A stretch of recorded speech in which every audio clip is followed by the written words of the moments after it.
A Day in My Life as a Disney Princess. Charis!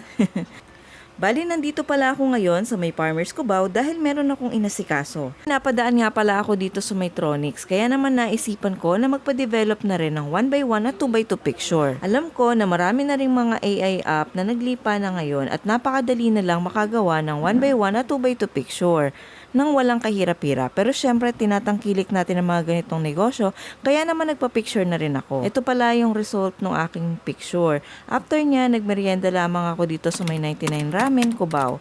Pagkatapos niya, nakauwi na ako at quick meeting. Ito talaga yung muntik nang mawala sa isip ko. Buti na lang talaga at naalala ko. Ginaganap pala ngayon yung National Reading Month para sa mga bata. At syempre, pag ganyan, bawat grade level ay may iba't ibang tema ng costume. Dahil nga grade 1 ang aking anak, ang naka-assign po sa kanila na team ay animals. Medyo nahihirapan na nga ako mag-isip dito kung ano nga ba yung gagawin kong costume. Dahil sa totoo lang ay hindi ko to masyado napagtuunan ng pansin dahil nga masyado ako nag-iabala nitong mga nakaraang araw. Pero dahil nga naisipan ko na gumawa na lamang ng maskara at buti na lang meron na siyang pantulog na gawa sa penguin. Kaya naman gagawa na lang ako dito na maskara na penguin. Napakadali lang ng mga kinailangan ko dito. Gumamit lamang ako ng white na bond paper, yung medyo matigas. Tapos pink na colored paper at yellow na colored paper. Nagdrawing lamang ako dito ng mukha ng penguin at nilagyan ko ito ng kilay.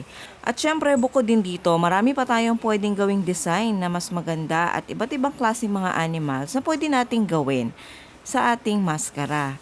Bali, ganito na nga yung ginawa ko. Nagdrawing na ako ng pinakanguso ng penguin at ididikit ko na ito dito sa maskara.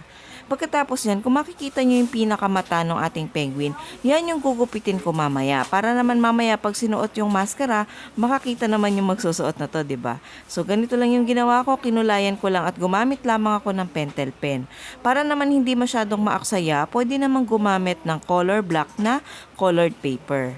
Habang ginagawa ko nga yung maskara ng aking anak, ay hindi ko talaga maiwasan na mapabalik tanaw nung ako'y nag-aaral pa nung elementary.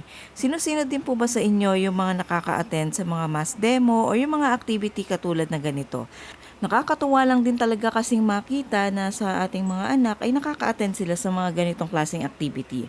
At natapos ko na nga yung kanyang maskara at syempre, pinasukat ko na rin to agad-agad para naman makita ko kung ano yung magiging itsura niya para bukas. Bali, ito pala yung pantulog na sinasabi ko na penguin na rin yung pinaka-design. So, sinuot niya lamang ito at nilagyan ko pala ng rubber band yung pinaka-maskara, no, para madaling isuot sa kanyang muka. So, ganito na yung pinaka-outcome niya at ready na siya para bukas sa kanilang activity. At syempre, tuwan-tuwa ang bata at excited na talaga siyang pumasok para bukas.